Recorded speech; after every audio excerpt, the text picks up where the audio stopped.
Everyone, इस video में मैं आपको ये असाइनमेंट 3 का एक सवाल था, आज उसी को एक्सप्लेन करने वाला हूँ।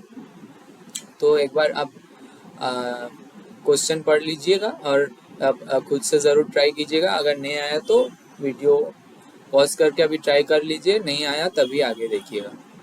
तो बेसिकली यहाँ पे पार्ट सम के बारे में बोला है कि एक नंबर को आप कितने वेज में लिख सकते हैं, पार्टीशन कर सकते हैं और यूनिकनेस को ध्यान में रखते हुए करना है ये चीज़। और यहाँ पे कुछ सजेशंस दिए हुए हैं, इस सजेशन के अकॉर्डिंग ही करना है, नहीं तो ये प्रॉब्लम अपने से सॉल्वेबल मेरे को नहीं लगता है।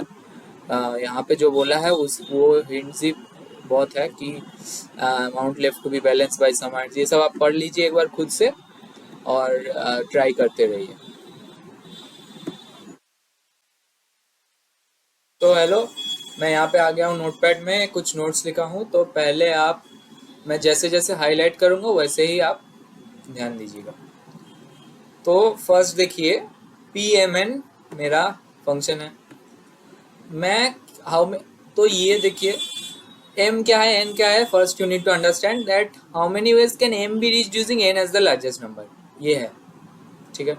अब ये क्या, आप कहाँ से ये उठा के लाए, तो मैं कहीं से उठा के नहीं लाया हूँ, ये गिवन था क्वेश्चन में। और अगर ये नहीं देता क्वेश्चन में तो मेरे को लगता भी नहीं कि ये सॉल्व करना, अगर सॉल्व किया तो बहुत बढ़िया है, लेकिन कैसे सॉल्व करेंगे अगर ये नहीं दिया तो मेरे को समझ में नहीं आया भाई। ये बहुत इंपॉर्टेंट है जो कि क्वेश्चन में गिवन है। How many ways can M be reached using N as the largest number. आपको ये समझिए डायरेक्टली नहीं दिया है, लेकिन दिया है, आप अगर पढ़ेंगे तो यहाँ पे दिया है N लार्जेस्ट नंबर है और M क्या सब लिखा है, ठीक है। अब आप देखिए ध्यान से, मैं अपने सॉल्यूशन को दो भाग में बांट रहा हूँ। पहला ग्रुप है कि how many ways can M be reached using N itself has only one solution. मैं सपोज 3 रीच करना चाह रहा हूँ। मैं खुद 3 भी तो एक सॉल्यूशन है, खुद 3 भी तो वे ऑफ राइटिंग है ना। तो मैं दो ग्रुप में बांटा जिसका एक ही सॉल्यूशन है, एक ग्रुप का एक ही सॉल्यूशन है। मैं ये क्यों कर रहा हूँ आपको बाद में समझ में आएगा। तो ये जो 3 है, सपोज N है, तो आप N को सिर्फ N लिख सकते हैं। तो मैं एक ग्रुप हो गया ये, the group that uses the number N itself has only one solution. In this case ये बाद में समझा रहूंगा, ये वेट कीजिए। और and the group which doesn't use itself, तो खुद को यूज नहीं करेगा तो किसको यूज करेगा, अपने से छोटे को यूज करके अपने को बनाएगा, है ना।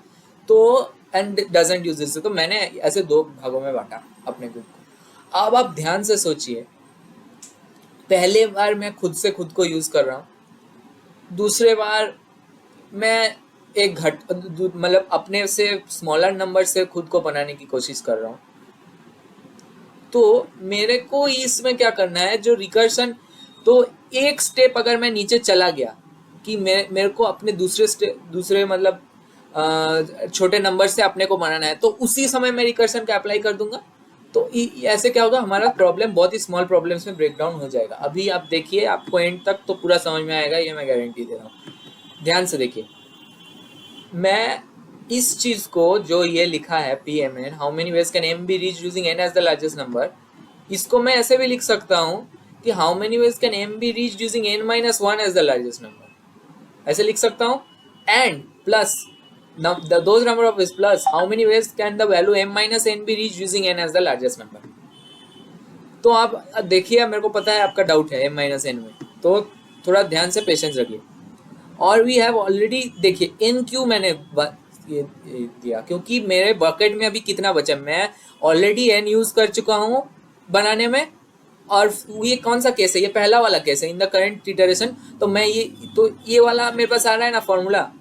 तो एक सेकंड आप रुकिए, मैं ये M-N में फिर से बाद में आऊँगा। अगर आपको अभी कैच कर लिया तो बहुत बढ़िया, नहीं तो मैं अभी एक सेकंड में फिर से आ रहा हूँ। आप पहले ये चीज़ को, कॉन्सेप्ट को समझिए कि मैंने इसको बार बार फॉर्मूला लगा के ब्रेक डाउन किया। P3,3 को मैं बोला कि मैं दो ग्रुप में बांट रहा हूँ। एक ग्रुप ये था and using the number solution itself, ये दूसरा ग्रुप था। तो मैं ऐसे दो ग्रुप को यूज़ किया, तो मैंने दो में बांटा वो वाला फॉर्मूला से। फिर से मैंने 3,2 को इसमें बांटा है, फिर से 3,2 को 3,1 और 1,2 में बांटा। तो ऐसे करके मैं जब लास्ट में पहुंचा, आप ध्यान से इस लाइन को, आप एक बार, आपको कुछ भी अगर समझ में नहीं आ रहा फिर भी आप इस लाइन को आप ध्यान से समझिए। 3,0, how many ways can 3 B reached using number 0। आप जितना भी 3 के साथ कत्ल कर लिया, आप क्या जिंदगी में जीरो से थ्री पहुंच सकते हैं। आप जीरो को कितना बार ऐड कीजिएगा तो थ्री पहुंचेगा। आपके ये संभव है? ये नहीं है, नहीं है, असंभव है। तो इसका number of solution is zero. Similarly how many ways can two be reach using zero? नहीं, कुछ भी आप कर लीजिए, नहीं रीच कर पाएंगे। इसका भी सॉल्यूशन जीरो, इसका भी सॉल्यूशन जीरो। अब आप यहाँ पे रुक जाइए एक बार। How many ways can zero be reach using one? आपको लग रहा होगा भाई ये क्या आ गया है, माइनस तो नहीं कर सकते, तो इसमें भी जीरो आया होगा। तो आपको डाउट होना चाहिए इसी में। मैं आपसे पूछ रहा हूँ कि how many ways can zero be reached? How many ways can zero be reached? मैं पहले बोला था how many ways can three be reached, फिर बीच में कहीं पे पूछा how many ways can two be reached, बीच में कहीं पे पूछा how many ways can one be reached, अभी पूछ रहा हूँ how many ways can zero be reached. यानी मैं रीच कर चुका हूँ नंबर पे, मैं उस नंबर पे ऑलरेडी रीच कर चुका हूँ, इसीलिए ये बेतुका सवाल कर रहा हूँ आपको। P01 how many ways can zero be reach? मैंने बकेट में मेरा अब कुछ नहीं है, मैं पहुंच चुका हूँ नंबर में, मेरे को यहाँ पे इंक्रीमेंट वन कर देना चाहिए। यहाँ पे पहुंच के मेरे को इंक्रीमेंट वन कर देना चाहिए। आप ध्यान से देखिए, how many ways can minus one be reach using two? कुछ भी नहीं पहुंच ही नहीं सकते भाई। कुछ भी कर लो आप, कहीं पे भी आप बहुत बड़ा बम फोड़ लो, फिर भी आप नहीं पहुंच पाएंगे। ये 1,0 भी नहीं पहुंच पाएंगे पहले वाला रीजन से। ये सब रीजन से समझ में आ रहा होगा। हाउ मेनी वेज, मैं ऐसे फिर से फालतू सवाल कर रहा हूँ कि how many ways can zero भी रीच? मैं जीरो तक पहुंच चुका हूँ, मेरे बकेट में कुछ नहीं है, घंटा है, इसीलिए मैं पूछ रहा हूँ। अब आप देखिए ये वाला भी वन। अब देखिए, आप अगर आपको शक हो रहा होगा, ये देखिए ये चीज़ तो मैंने पहले स्टेप में ही पा लिया भाई, ये क्या हो रहा है, मैंने पहले स्टेप में कैसे वन पा लिया? तो आप अगर ध्यान से सोचेंगे, थ्री को खुद थ्री भी तो लिख सकते हैं। मैंने यहाँ पे बोला था group that uses the number N itself has only one solution.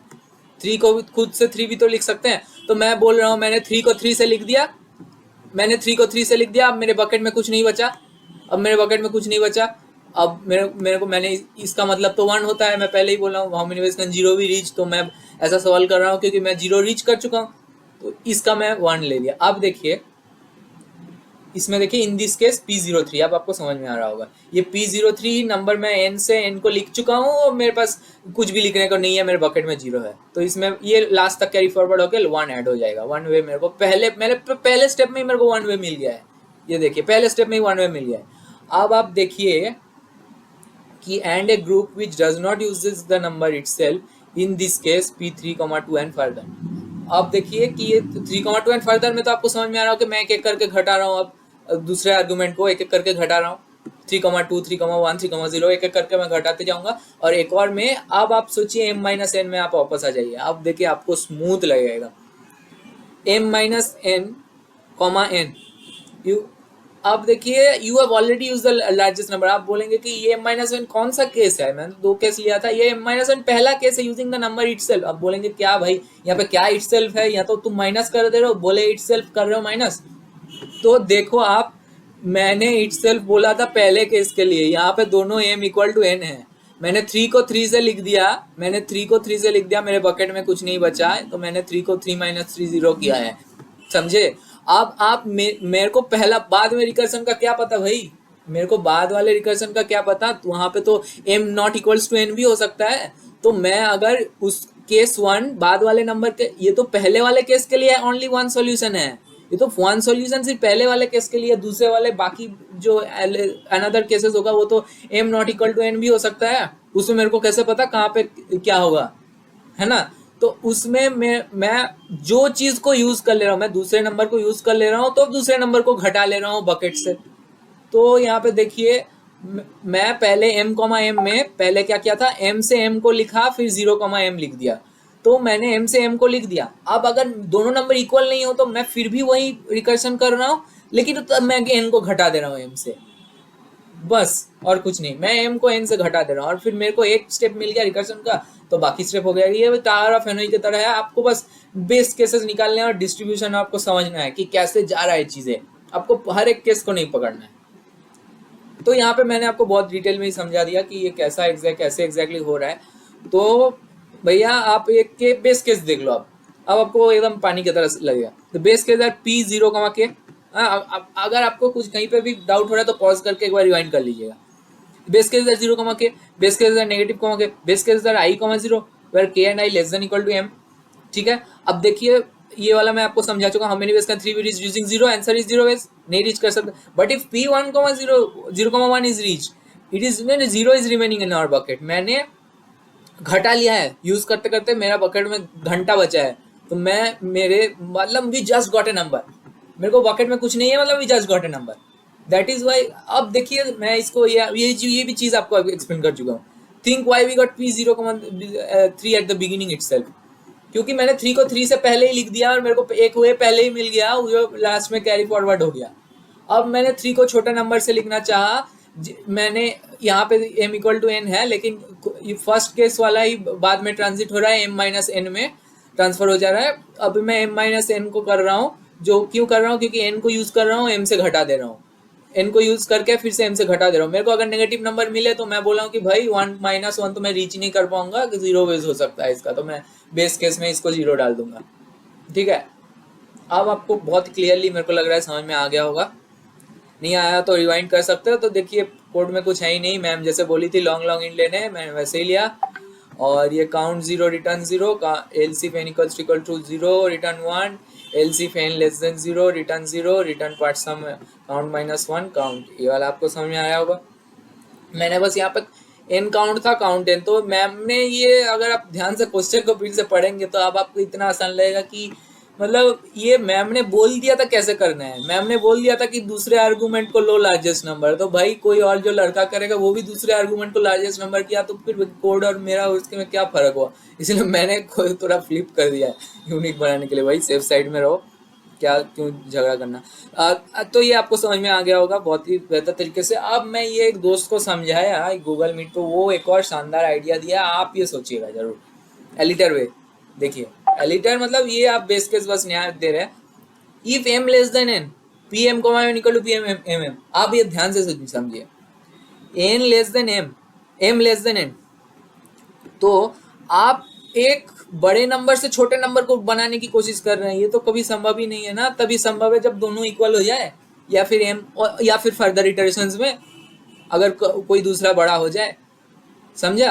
अगर फर्दर इटरेशन में m ग्रेटर देन हो गया तब पॉसिबल है, और इसमें तो आप बड़े नंबर से छोटे नंबर को कैसे बना सकते हैं। तो इसका मतलब यही हुआ इनडायरेक्टली। फिर ये आपने नॉर्मल वाले केस को ले लिया बाकी केसेस के लिए, और ये दोनों केस को ये आप नॉर्मल जैसे लेते हैं ले लिए। अब आप एक चीज देखिएगा, यहाँ पे मैंने नेगेटिव वाला केस बेस केस नहीं लिया है, क्योंकि भाई मेरा तो नेगेटिव आएगा ही नहीं, मेरा जो m minus n less than 0 था उसको मैंने इफ में ले लिया और इसको बदल दिया इधर, m। ठीक है, तो ये बैटरी भी लो हो चुका है भाई, बाय बाय, चलिए गुड नाइट।